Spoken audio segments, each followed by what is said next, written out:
Bonjour à tous. Content de vous voir encore aujourd'hui, de vous savoir là derrière cet écran.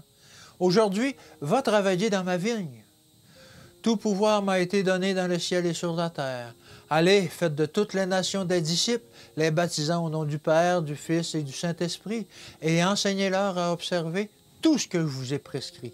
Et voici, je suis avec vous tous les jours jusqu'à la fin du monde.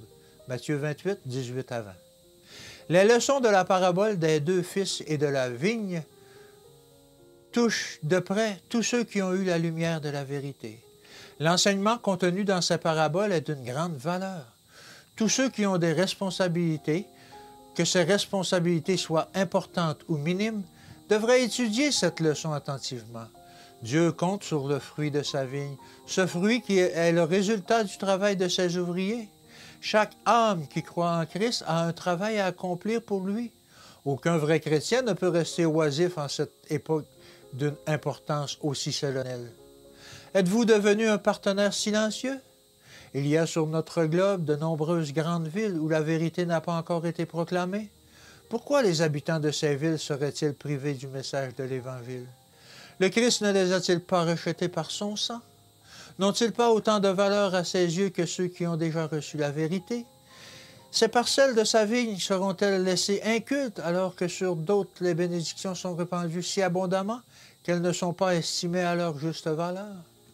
La vérité n'est pas appréciée, elle n'est pas mêlée à la foi chez ceux qui l'entendent parce que les ouvriers ne se lèvent pas pour transmettre aux autres la lumière qu'ils ont reçue. La dernière parabole du Christ à ses disciples montre l'importance d'un poste dans l'œuvre de la propagation de l'Évangile. Juste avant son ascension, il leur confia cette mission.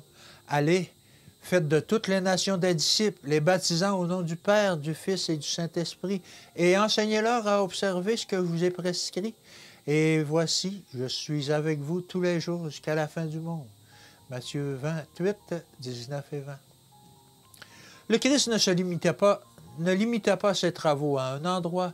Il est écrit de son œuvre, mais il leur dit, « Il faut aussi que j'annonce à d'autres villes la bonne nouvelle du royaume de Dieu, car c'est pour cela que j'ai été envoyé. » Et il prêchait dans les synagogues de la Galilée.